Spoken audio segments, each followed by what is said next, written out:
आलम थानेदार। चौधरी परिवार में बड़ी बहू दीपा और बीच वाली बहू वर्षा बड़े ही प्यार से मिलजुल कर रहती है। साथ में खाना बनाती है, सारे घर के काम साथ में खत्म करती है और साथ में शॉपिंग भी करती है। उनके पति अतुल और प्रतीक अपनी पुश्तैनी दुकान मिलजुल कर चलाते हैं। सबसे छोटा बेटा शिवा पुलिस इंस्पेक्टर है। जब शिवा की शादी होके छोटी बहू शिप्रा चौधरी हाउस आती है तो छोटी बहू के अलग ही तेवर देखने को मिलते हैं। चलो अच्छा है, शिवा की शादी भी हो गई। अब वर्षा, तुम्हारा और मेरा हाथ बटाने के लिए एक और बहू आ गई। हमारा तो घर पूरा हो गया, और क्या चाहिए मुझे भगवान से। सही कह रही है अब भाभी, पर इतना टाइम हो गया शिप्रा की शादी को, उसने अब तक घर के कामों में हाथ बटाना शुरू नहीं किया। हाँ, ये तो तुम सही कह रही हो। मैं अभी शिप्रा को बुलाती हूँ। वो शिप्रा को आवाज देती है। शिप्रा, तुम्हारी शादी को इतने दिन हो गए, अब तो तुम्हें भी घर के कामों में हाथ बटाना चाहिए ना। कितने काम होते हैं, हम दोनों सारा दिन करते ही रहते हैं। शिप्रा मुंह बिगाड़ते हुए कहती है दीपा भाभी, मैं काम क्यों करूं? देखिए, मुझसे ना ऐसी कोई भी उम्मीद मत रखना। ये घर का काम करना, खाना बनाना आप लोगों का काम है, मेरा नहीं। शिप्रा, तुम बड़ी भाभी से ऐसे कैसे बात कर रही हो? बड़ी भाभी सही तो कह रही है, घर हम सबका है, काम भी तो हम सबको मिलकर करने चाहिए। अभी तक तो हम सोच रहे थे तुम नई नई आई हो, घर में थोड़ा एडजस्ट हो जाओगी, पर तुम तो किसी काम को हाथ ही नहीं लगाना चाहती। ये सही तरीका नहीं है। ओह हेलो वर्षा भाभी, आप भूल रही हैं, मेरा पति यहाँ का थानेदार है। मैं चाहूँ तो 10 नौकर लगा सकती हूँ। मैं ये काम वाम नहीं करने वाली, आप लोग ही करो ये घर के काम। आप दोनों के पति वैसे भी करते क्या है, सिर्फ दुकान ही तो चलाते हैं। लगता है आप दोनों को पता नहीं, जिसका पति जितना ज्यादा कमाता है घर में उसकी उतनी ही चलती है। तो आप दोनों मुझे काम के लिए नहीं कह सकती। इतना कहकर शिप्रा वहाँ से चली जाती है। दीपा और वर्षा को शिप्रा की बात का बहुत बुरा लगता है। भाभी, ये शिप्रा खुद को समझती क्या है? वो हमसे ऐसे कैसे बात कर सकती है? अरे छोड़ ना वर्षा, उसकी बातों को दिल पर मत ले, वो छोटी है ना समझ है। दीपा और वर्षा फिर से अपने अपने कामों में लग जाते हैं। शिप्रा टीवी ऑन करके सोफे पर बैठ जाती है और आवाज देती है, भाभी एक गिलास पानी ला के देना। दीपा और वर्षा किचन में काम कर रहे थे। भाभी, अब देख रहे हो ना कैसे रोब जमा रही है। उसको सोफे पर बैठे बैठे पानी भी चाहिए। मैं नहीं करने वाली उसका कोई काम। अरे कोई बात नहीं वर्षा, तू क्यों गुस्सा करती है? छोटी है, सुधर जाएगी। दीपा पानी लाकर शिप्रा को देती है। खाना तैयार हो जाता है।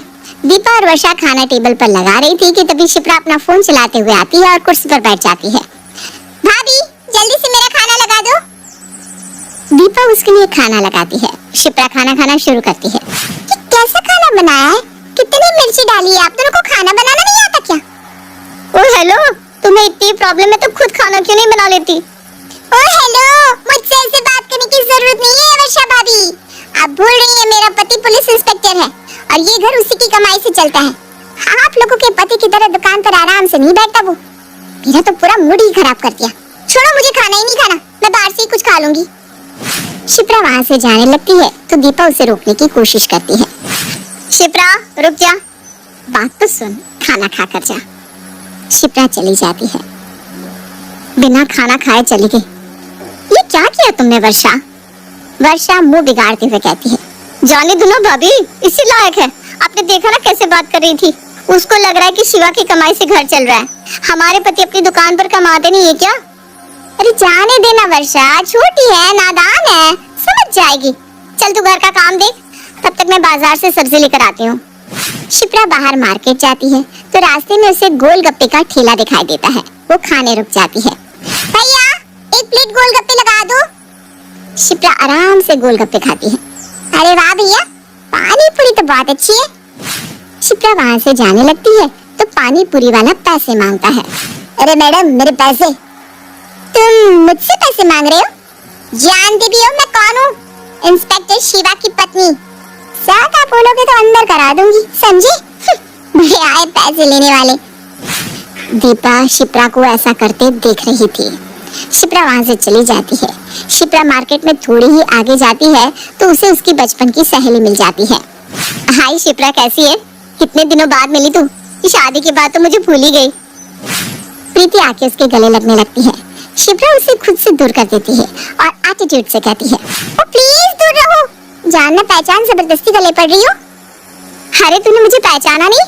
मैं तेरी बचपन की दोस्त प्रीति, भूल गई क्या? हाँ पता है तू वही है ना जिसका पति सेल्समैन का काम करता है। तू जानती भी है मैं कौन हूँ? मेरा पति शिवा इस एरिया का पुलिस इंस्पेक्टर है।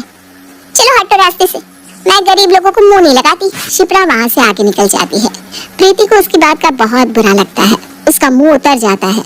वहीं पास की दुकान पर दीपा भी सब्जी खरीद रही थी। वो शिप्रा और प्रीति की सारी बातें सुन लेती है। आगे चलकर शिप्रा एक कपड़े की दुकान में जाती है और नई नई साड़ी पहनकर देखती है और वहाँ से बिना पैसे दिए साड़ी ले लेती है। अरे मैडम मेरी साड़ी के पैसे तो दे दो। तू जानता भी है मैं कौन हूँ? पुलिस इंस्पेक्टर की पत्नी हूँ मैं। तुम मुझसे पैसे लोगी? औकात देखिए अपनी। ज्यादा बोलोगे तो अंदर करा दूंगी और इतने डंडे पड़वाऊंगी कि याद रखोगी। शिप्रा वहाँ से भी चली जाती है।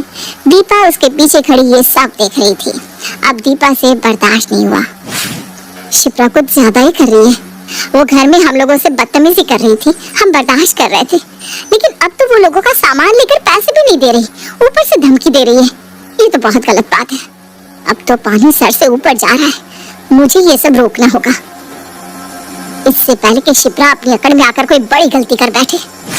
दीपा वापस घर आ जाती है। वो परेशान दिख रही थी। क्या हुआ भाभी? आज मार्केट में शिप्रा लोगों से फ्री में सामान ले रही थी और शिवा की पुलिस में होने का रौब दिखा रही थी। ये सब ठीक नहीं है वर्षा, हमें कुछ करना ही होगा। दीपा शिवा को फोन लगाती है। शिवा, अब मुझे तुमसे बहुत जरूरी बात करनी है, अभी के अभी घर आ जाओ। शिवा घर आता है। क्या हुआ भाभी, आपने मुझे इतनी जल्दी में घर बुलाया? शिवा, बात यह है कि शिप्रा को तुम्हारे पुलिस में होने का कुछ ज्यादा ही घमंड हो गया है।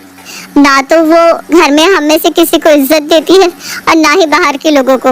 अब तो हद हो गई, वो तुम्हारे नाम की धमकी देकर लोगों से फ्री में सामान लेने लगी है, सब लोगों की इंसल्ट करती है।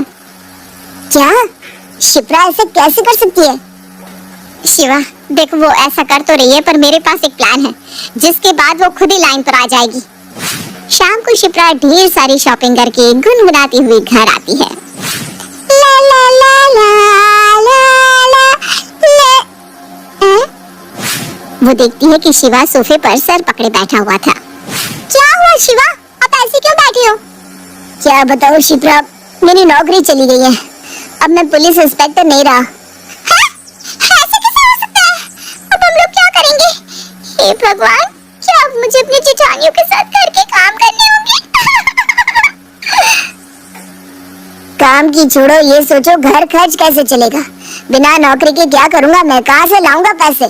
प्रतीक भैया और अतुल भैया से बात करो ना, अब तो उनके सिवा और कोई रास्ता भी नहीं है। शिवा और शिप्रा अपने कमरे से बाहर आते हैं। अतुल और प्रतीक सोफे पर बैठे थे। दीपा और वर्षा हॉल में ही कुछ काम कर रहे थे। अतुल भैया, प्रतीक भैया, मुझे आप दोनों से कुछ बात करनी है।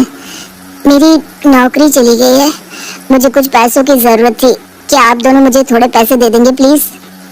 वर्षा गुस्से से आगे आती है। कोई जरूरत नहीं इन लोगों की मदद करने की।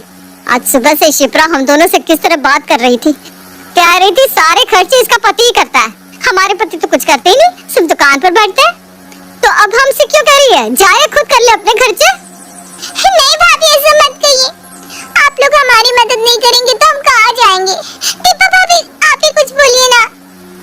वर्षा सही कह रही है, तुम जैसी घमंडी लड़की और उसके पति की मदद हम नहीं करेंगे। जाओ अपना खुद देख लो। ये क्या किया तुमने शिप्रा? तुम्हारी वजह से कोई मेरी मदद नहीं कर रहा, अब मैं क्या करूंगा? शिप्रा रोने लगती है। मुझे माफ कर दो भाभी, मुझे मेरी गलती का एहसास हो गया है, अब मैं समझ गई हूँ कोई काम छोटा बड़ा नहीं होता, मुझे माफ कर दो, मैं समझ गई। घर में सबके साथ मिलजुल कर रहना चाहिए, क्योंकि अगर हम लोगों से बना कर नहीं रखेंगे तो कोई मुसीबत के समय हमारी मदद नहीं करेगा। मुझे अच्छा लगा ये जानकर कि तुम्हें तुम्हारी गलती का एहसास हो गया है। रो मत, शिवा की नौकरी नहीं गई है, ये सब तो हम सबका नाटक था तुम्हें सबक सिखाने के लिए। तुम हमारे साथ जिस तरह का व्यवहार कर रही हो वो हम बर्दाश्त कर रहे थे, लेकिन आज जब तुमने गोलगप्पे वाले और दुकान वाले से जैसे बात की और उनके पैसे भी नहीं दिए, ये सब मैंने देख लिया था।